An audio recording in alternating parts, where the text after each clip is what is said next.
karena kita pengen tetap selamat. Alhamdulillah. Tapi jangan keras-keras doanya. Nanti kalau kedengaran yang sakit, kasihan ya. Ketika kita jalan naik motor, naik mobil, ada kecelakaan. Alhamdulillahilladzi afani bima ibtalahu wa faddalani ala katsirin mimman khalaqa tafdila. Sudah apa? Saya yakin belum karena tadi tidak bisa jawab. Oke. Kita berdoa kepada Allah, mudah-mudahan kita senantiasa diberikan kesehatan sehingga kita bisa masuk di bulan Ramadan tahun ini bisa melaksanakan ibadah dengan sebaik-baiknya. Amin ya rabbal alamin. Selalu berubah. Tidak pengen berkutat pada masalah definisi, tapi tujuan dakwah itu adalah kita bisa memberikan perubahan. Kemarin kan ada yang mengajak perubahan tadi, tapi banyak yang nggak mau. Masalahnya banyak yang nggak mau. Padahal orang hidup itu harus berubah. Dinamis, berubahnya dinamis. Dan berdakwah itu identik dengan upaya untuk merubah. Rasulullah SAW diutus oleh Allah Subhanahu Wa Taala di masyarakat jahiliyah pada waktu itu untuk merubah, liyukhrijahum minadh dhulumati ila nur, untuk mengeluarkan mereka dari kegelapan jahiliyah menuju cahaya Islam. Berarti ada perubahan ini, berarti ada perubahan. Sehingga satu hal yang perlu kita tanamkan dalam hati, ketika saya berdakwah itu harus punya cita-cita bisa memberikan efek perubahan. Jika nanti ketika kita ceramah, kita akan terhindar dari satu pemikiran ini. Yang penting aku ceramah. Kadang-kadang ada gitu. Diminta ceramah, yang penting aku ceramah ngomong. Apakah bisa memberikan efek atau tidak? Yang penting ceramah. Ya akhirnya ya ceramah saja. Tetapi apakah bisa memberikan efek? Apakah ceramah tersebut bisa membekas di hati para audiens, kemudian bisa menimbulkan perubahan dalam perilaku hidup yang sebelumnya malas-malasan jadi rajin beribadah, yang sebelumnya tidak mau mengaji jadi mau mengaji, yang sebelumnya tidak mau ke masjid jadi mau ke masjid. Apakah bisa memberikan efek itu?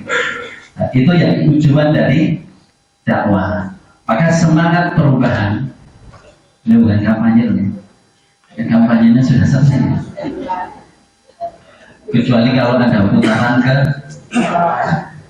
Allah Ta'ala. Maka semangat tahyir, semangat perubahan itu harus ada. Kita harus menanamkan diri ketika mau ceramah itu, apa yang ingin saya sampaikan yang nanti bisa merubah audiens yang saya beri tausiah. Next, kenapa harus berubah? Rasulullah SAW merubah masyarakat Arab jahiliyah menjadi manusia mukmin yang taat patuh pada Allah hanya dalam waktu kurang lebih 23 tahun. Terus Syekh Muhammad bin Abdul Wahab merubah masyarakat Hijaz yang telah menyimpang hingga kembali pada tauhid. Terus Kiai Haji Ahmad Dahlan membina masyarakat akan meninggalkan penyakit DBC. Berarti kan semuanya ada perubahan nih. Semuanya berubah. Dari jahiliyah menjadi Islam, dari masyarakat yang musyrik ya menjadi masyarakat yang bertauhid, kemudian dari masyarakat yang terjangkit DBC. DBC itu apa? Tahayul, bid'ah dan curofat. Nah itu khurafat ya. Kalau jangan pakai cihan ya. Khurafat. Khurafat. Jadi ini adanya perubahan. Sehingga kalau kita nanti memiliki semangat untuk bisa memberikan perubahan pada audiens, insya Allah kita akan berceramah dan berusaha dalam menyampaikan ceramah itu sebaik mungkin. Karena kita punya tujuan, bukan sekedar matur. Terus apa ini? Ini gambar apa ini Pak? Ini yang muda-muda dulu, Anco. Yang lagi dulu ada bapak-bapak yang ketika masih mudanya pakai punya rambut tanjung, biar keren. Terus itu ada Fuji Film, ada odol, terus ada Motorola. Ini saya tanya, sekarang barang-barang ini gimana? Ada yang saya yakin yang muda-muda nggak kenal tanjung, terlintas oleh perubahan. Ya kan? Dulu ini terkenal pada masanya. Kita dulu tahun 1900 katakanlah 95 itu kalau mau motret itu kan beli film dulu. Ada yang isinya 24, ada yang isinya 36. Gitu kan? Itu nanti difoto cekrek. Habis itu dicucikan. Ya, habis dicuci kopong kabeh ternyata. Kalau kopong kabeh kan udah nggak bisa lagi tuh. Kalau sekarang kan pakai Android, ya sudah bisa. Terus dari gambar-gambar tadi Bapak Ibu yang saya maksudkan, kalau kita yang namanya perubahan itu sebuah keniscayaan. Sehingga ketika kita ingin mengajak masyarakat dari yang tidak baik menjadi baik, maka kita harus mempunyai semangat perubahan.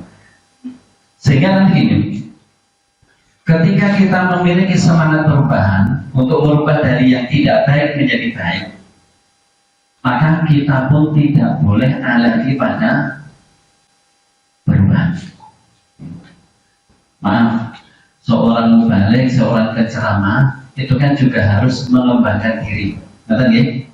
Tidak boleh mandek. Ilmu itu nggak boleh berhenti. Ilmu itu nggak boleh berhenti. Maka dia juga harus mau berubah. Kalau konteksnya ini nanti, ketika seorang mubalik itu pengen agar ceramahnya itu bisa memberikan perubahan, maka dia juga harus berani untuk bergeser sedikit, berubah agar dari ceramah yang tadinya monoton bisa menjadi lebih asik. Yang tadinya satu arah bisa menjadi dua arah. Tapi memang nanti ada tempat-tempatnya masing-masing. Kalau khutbah Jumat nggak mungkin dua arah. Kalau khutbah Jumat atau bangkit itu nggak mungkin ada yang bertanya tidak, nggak ada khutbah Jumat seperti itu. Tapi kalau dalam kajian atau dalam kajian pengajian itu bisa menjadi dua arah. Agar dakwah kita berakibat perubahan. Terus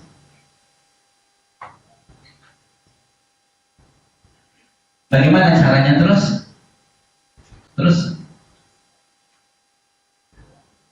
apa ini Pak? Warung apa?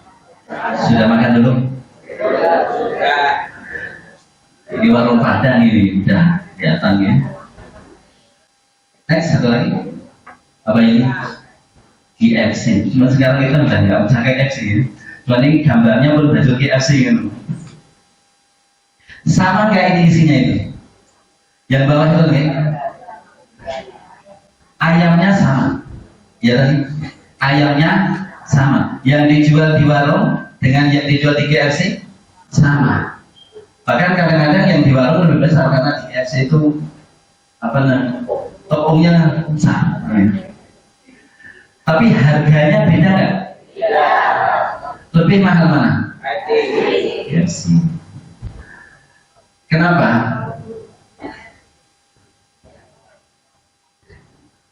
Sampaikan lagi. Kemasan. Nah, kemasan maksudnya apa? Nanti dalam berdakwah itu kita harus mengemas dengan sebaik-baiknya. Karena pesan yang sama dengan kemasan yang berbeda akan menimbulkan efek yang berbeda. Sekali lagi, pesan yang sama dengan kemasan atau cara menyampaikan yang berbeda akan menimbulkan efek yang berbeda. Maka cara mengemas dakwah, cara mengemas kita dalam menyampaikan pesan itu sangat penting untuk menarik audiens agar mau memperhatikan. Terus isi menu itu konten, kemasan itu konteks, isi menu itu konten. Kira-kira kan ini isinya ayam gitu ya, isinya ayam. Itu yang tadi saya istilahkan kan pesan. Pesannya sama. Kemasan itu konteks. Ada kalau di KFC kan ada bungkus sama itu dikasih apa itu? Kasih pada yang bagus dong ya. Nah, ada kemasan, yang satu dikemas cuma dihidangkan dalam piring biasa, yang satu dikemas dengan baik. Di KFC itu isinya sama, tapi harganya menjadi beda, dan yang makan pun juga rasanya beda. Maksudnya bukan rasa ayamnya. Kan bisa cerita, aku kemarin makan di KFC. Kayaknya kalau bangga gitu patut kan? Aku kemarin makan di Lalu. Biasa. Ini hanya gambaran saja bahwa ketika pesan yang sama disampaikan dengan cara yang berbeda akan menimbulkan efek yang berbeda. Cara mereka menerima pun juga berbeda. Next, berikan adalah cara membaca penyajiannya adalah konteks. Ada yang pernah minum di Starbucks? Apa itu namanya? Itu kan kopi ini kalau di berapa Pak kopi itu? 3.000. Tapi sekarang kalau misalnya di Alfamart ada yang 25.000. Sama nggak kopinya? Sama. Kenapa beda? Cara mengemasnya, cara pemasarannya. Oke, ini menguatkan tadi bahwa ketika pesan yang sama kemudian kita sampaikan dengan cara yang biasa-biasa, responnya juga biasa. Tapi pesan yang sama juga ketika kita sampaikan dengan cara yang berbeda, maka akan memberikan nilai tambah. Terus bukan sekedar persoalan menyampaikan pesan atau kebaikan, tapi bagaimana menghasilkan sebuah perubahan untuk membangun peradaban. Dakwah bukan sekedar menyampaikan pesan, tapi bagaimana menghasilkan sebuah perubahan untuk membangun peradaban. Tadi kembali ke yang awal, membuat perubahan agar dakwah kita itu memang berefek dan kemudian memberikan perubahan pada masyarakat. Sampai di sini bisa dipahami? Ini sebelum kita masuk di retorika. Jadi kita harus sama-sama memiliki semangat dakwah untuk merubah masyarakat yang buruk menjadi yang baik, dari yang kurang baik menjadi lebih baik, atau yang sudah baik menjadi lebih baik lagi. Itu tujuan dakwah kita. Sehingga ketika kita berdakwah, diharapkan ketika kita sudah memiliki pemahaman seperti itu, kita serius dalam berdakwah. Apa sih yang akan saya sampaikan? Itu dipikirkan dulu, dibuat dulu. Jadi saya mau menyampaikan ini ya buat kira-kira apa yang saya buat. Jadi tidak asal. Jadi dipikirkan, oh ini yang akan saya sampaikan, latar belakangnya apa, nanti awalnya bagaimana, nanti bagaimana saya masuk ke pesan utama, dan bagaimana saya mengakhiri. Semuanya itu harus dipikirkan. Itu nanti di awal-awal memang barangkali terasa sedikit sulit, tapi kalau sudah biasa itu akan menjadi mudah. Lanjut. Nah, kita masuk di dalam retorika berdakwah. Retorika itu kalau kita pahami sekedar cara menyampaikan ceramah. Bagaimana seseorang itu berretorika atau memiliki rekayasa cara-cara tertentu agar ceramah yang dia sampaikan itu bisa membekas, bisa menjadikan daya tarik. Kadang-kadang ini, Bapak Ibu, Bapak-bapak, kalau Jumatan sering ngantuk atau sering menyimak? Oh, ibu yang jawab loh. Oh, yang saya tanya Bapak-bapak, kayak ibu menyaksikan ini. Sering ngantuk oke? Kenapa ngantuk? Alasannya pertama, Oh, jangan langsung nyalakan Pak Khotib lah gitu. Langsung nyalakan Pak Khotib gitu. Capek, gitu kan? Jam-jam setengah 12 itu kan kita capek loh. Habis aktivitas dari jam 7 atau jam 8, capek. Kemudian yang kedua, masjidnya sejuk. Ada AC di masjid Raudhah itu sejuk itu. Capek, sejuk, ngantuk, biasa ini. Ketiga, khotibnya monoton. Ya tadi, khotibnya dia monoton saja. Sehingga apalagi kalau suaranya merdu, itu kan ngantuk, sebenarnya ngantuk. Suaranya merdu kayak dihina bubuk. Ini banyak faktor memang. Jadi kita tidak langsung menyalahkan tapi karena memang banyak faktor. Nah, faktor ngantuk, faktor capek, kemudian faktor sejuk, ruangan yang sejuk yang memang mengundang ngantuk. Kalau kemudian diatasi oleh khotibnya dengan menyampaikan ceramah khutbah dengan berapi-api, kemudian ada isinya, insya Allah sedikit banyak akan mengobati ngantuk. Kalau tidak malah tambah ngantuk nih. Padahal Rasulullah itu kalau khutbah ihmar wajhuhu washtadda sawtuhu. Rasulullah itu kalau khutbah wajah beliau merah, suara beliau meninggi, ka'annahu mundiru jaisin, seolah-olah beliau memberi peringatan pada pasukan. Sabbahakum wa masahum, pasukan musuh akan menyerang kalian di pagi dan sore. Seperti memberikan peringatan, suaranya lantang. Itu ciri-ciri khutbah Rasulullah SAW. Itu kalau khutbah seperti itu barangkali sekarang langsung bisa perhatikan. Terus berarti nggak usah khutbah gitu ya.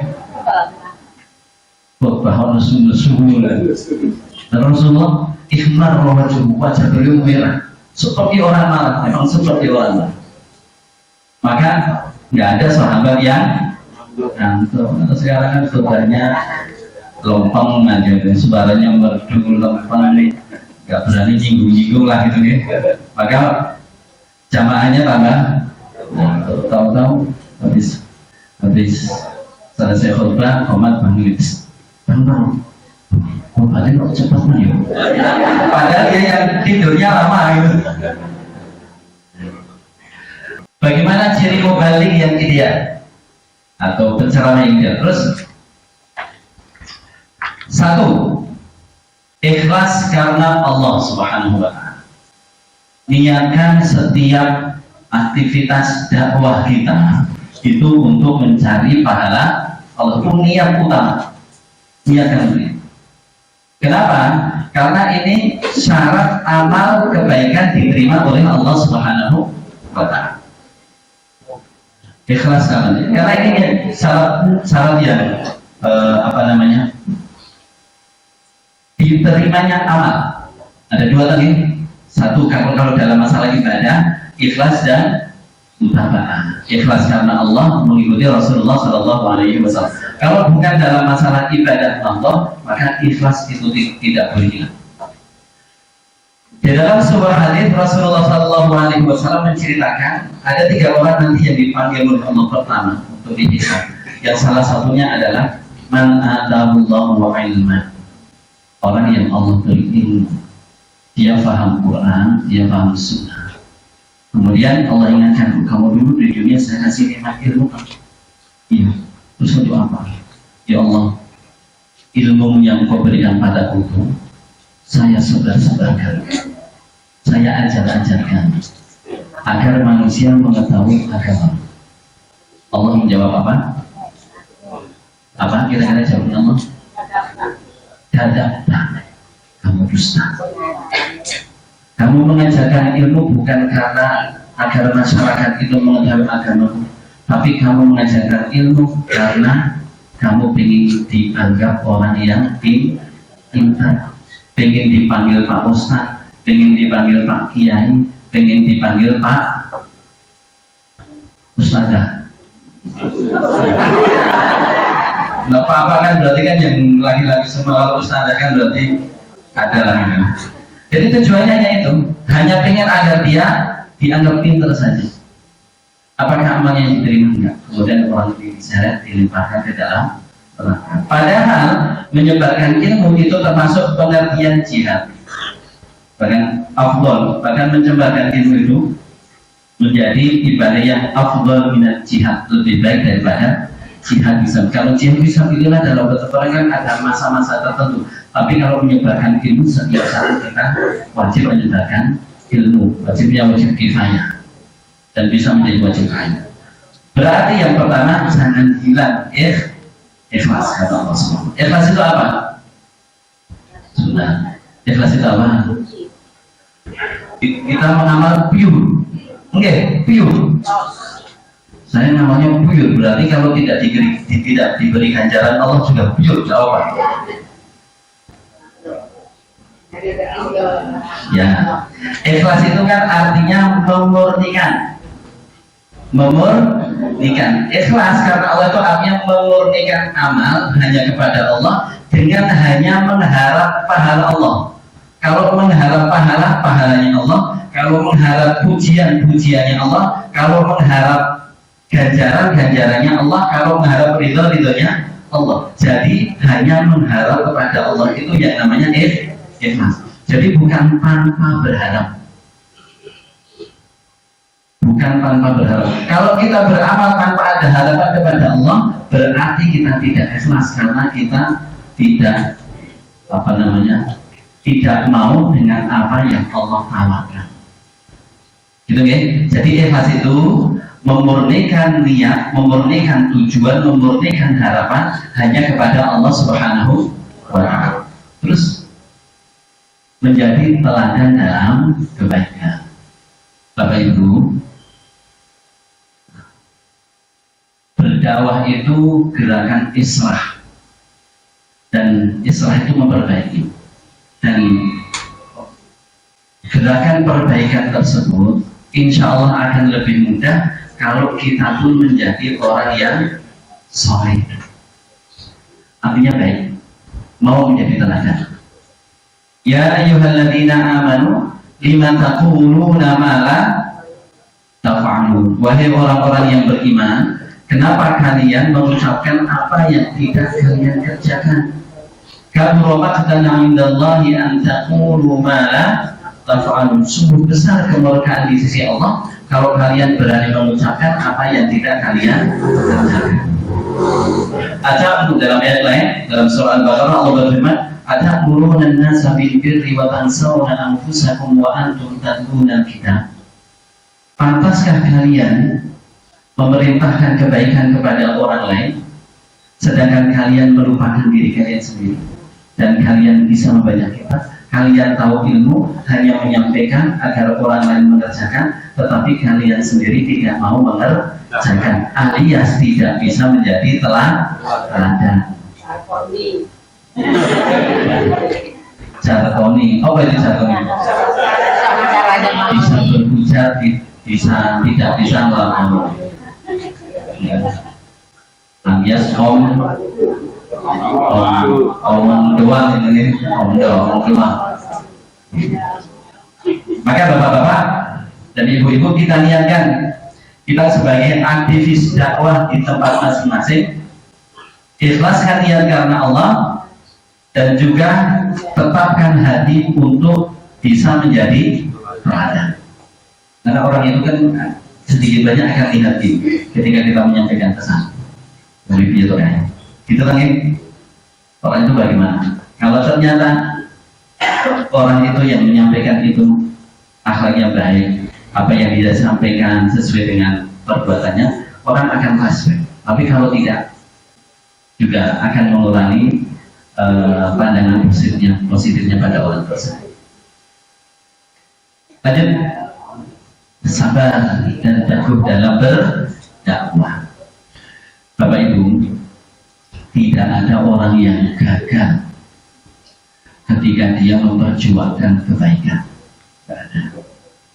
Karena orang yang memperjuangkan kebaikan, tujuan utamanya adalah surga. Gak ada orang yang gagal ketika memperjuangkan kebaikan, karena tujuan dia bukan dunia tapi surga. Namun demikian, dalam perjuangan perlu usaha yang baik, perlu ada kesabaran, perlu ada kesabaran dan keteguhan dalam berdakwah. Seringkali kita berdakwah kemudian tidak mendapatkan respon yang positif. Pernah lagi? Kadang-kadang yang kita ajak itu malah menyepelekan kita. Kalau kita merasakan seperti itu, kita punya teladan Rasulullah, para nabi, mereka adalah orang-orang terbaik. Mereka juga tidak mulus ketika mereka menyampaikan kebaikan.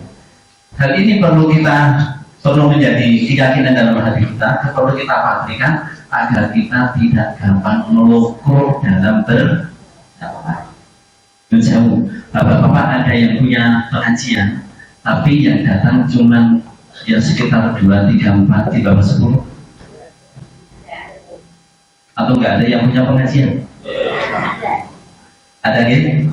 Saya itu punya pengajian. Ada yang hadir 100 juga ada, yang hadir 80-an ada, yang hadir 50-an ada, yang hadir 9 orang juga ada. 9 orang sampai sekarang rutin. Yang satu sudah berjalan sekitar kurang lebih 2014 atau 2015 sampai sekarang. Enggak mudah-mudah kan ya? Kondisi masyarakatnya. Yang satu baru 3 tahun, tapi tetap kami jalankan. Jadi bukan terus aku bermulang passing pesertanya banyak. Kenapa? Bapak Ibu, tadi di awal saya mengatakan bahwa tidak ada yang namanya gagal dalam memperjuangkan kebaikan. Gagal itu hanya kelihatan di dunia. Nabi Nuh alaihi salam, berapa tahun dia berdakwah sebelum umatnya ditenggelamkan oleh Allah?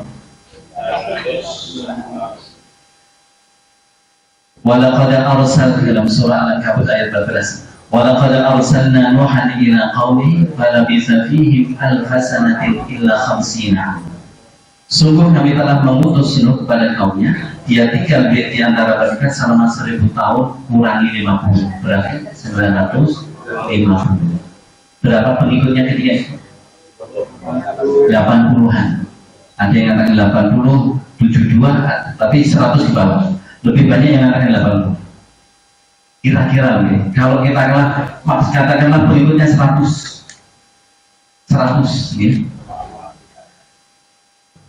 Dengan jangka waktu dakwah, katakanlah kalau Nabi Nuh itu diangkat menjadi nabi usia 50 atau usia 40, berarti kan 900-an berdakwah dengan jumlah 100 orang. Kira-kira satu orang rata-rata berapa tahun? Satu orang berapa tahun? 9 tahun. Begitu kalau buat gampangnya begini, 100 tahun dakwah selama 900 tahun, berarti satu orang rata-rata itu pokok ngaji loh, ngaji sangat tahun geremurah wong siji. Kira-kira itu sing nutup muridnya apa gurunya? Loro-loro nih, dua-duanya ya. Bisa jadi dua-duanya. Maka perlu tabah dan sabar. Karena tujuan kita bukan hasil dunia. Kalau memang dalam berdakwah itu mendapatkan jamaah yang banyak, alhamdulillah. Tapi kalau tidak, tidak masalah. Karena yang kita harapkan bisa jadi satu orang yang kita ajari nanti dia lebih pintar dalam berdakwah dan dia mendapatkan banyak murid, sehingga murid-muridnya itu menjadi ilmu jariah kita. Kalau saya ngajari satu orang ini kemudian ngajari 100 orang, yang untung siapa?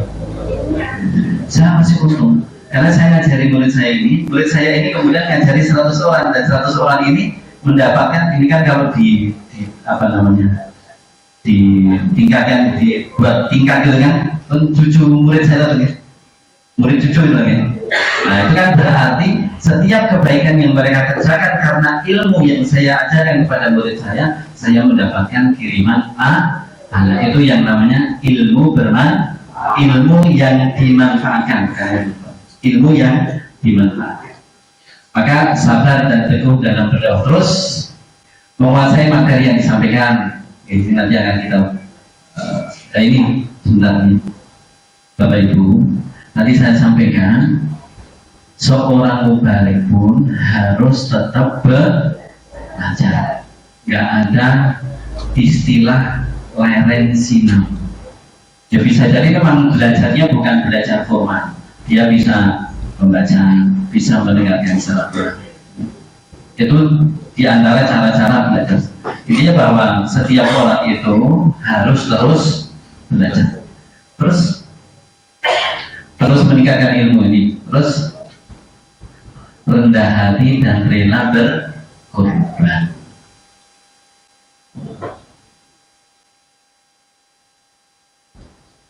Seorang dai dia ada tuntutan untuk memiliki akhlak yang baik, dan di antara prinsip akhlak yang baik adalah rendah hati, bukan rendah diri.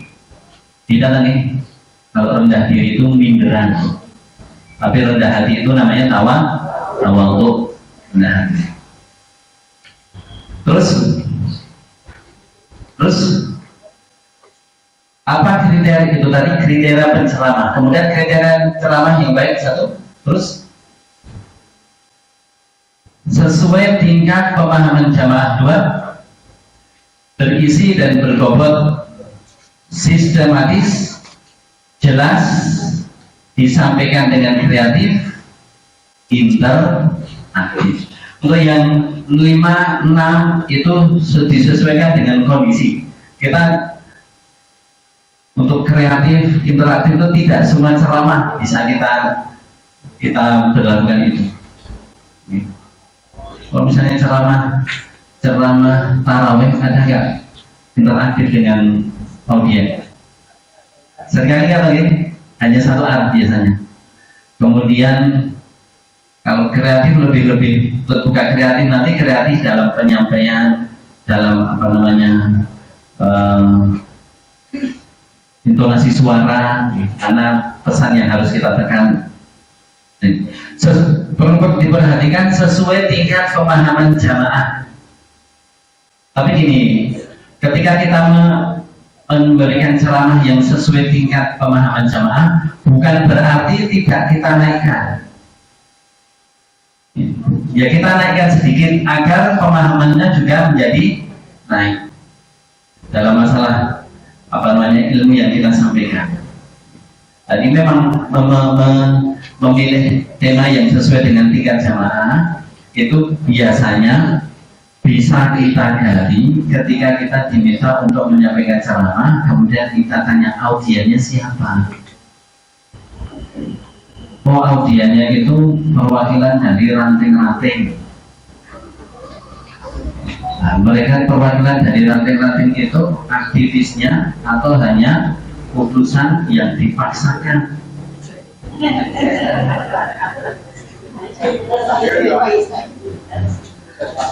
Karena itu juga terjadi di Jatinong, Bu. Saya juga pengalaman. Kadang-kadang kan pokoknya ranting diminta ayo mengirimkan satu aktivis untuk kursus dakwah. Akhirnya disupiai ke esok-esok, padahal dia baca Quran pun nggak bisa. Padahal tujuan pelatihannya adalah pelatihan dakwah. Kecuali kalau ngaji, ya, ngaji itu kan berhubungan. Tapi kalau dalam pelatihan ya setidaknya yang diputus itu adalah yang sedikit banyak tahu masalah, ada berkecimpung di dalam masalah. Bisa jadi pemberi ceramah, bisa jadi aktivis dakwah itu Bapak Ibu tidak selalu dalam ceramah. Ada orang yang jadi aktivis dakwah itu karena dia pandai mengumpulkan orang, membuat pengajian. Tapi kalau disuruh untuk ceramah ya saya tak di belakang layar saja, hanya di rumahnya. Padahal nggak ada layarnya. Berisi dan berbobot, ya. Kemudian sistematis, jelas, disampaikan dengan kreatif dan apa namanya interaktif. Nanti insya Allah kita akan, kalau masalah berisi dan berbobot itu memang butuh pengetahuan dan butuh jam terbang. Orang anak-anak pondok atau anak-anak yang selesai kuliah S1, S2 di Saudi, di Libya gitu, itu kalau kesehariannya itu belum biasa berceramah, disuruh ceramah juga ilmunya hilang semua. Karena apa? Belum ada pengalaman. Dia sebenarnya berbobot ilmunya, tapi ini dalam masalah penyampaiannya itu, termasuk juga ilmu itu nanti, ketika ilmu itu kan apa yang ada dalam memori kita tadi, nah, kita bisa menyimpan dan bisa nggak mengeluarkan. Sok-sok angel ya, jadi aku ini ngerti, saya ya, datang ngiling-ngiling, berarti kan mandeknya otak, jadi tersimpan di memori tapi susah untuk mengeluarkan. Terus Anda pasti bisa, harus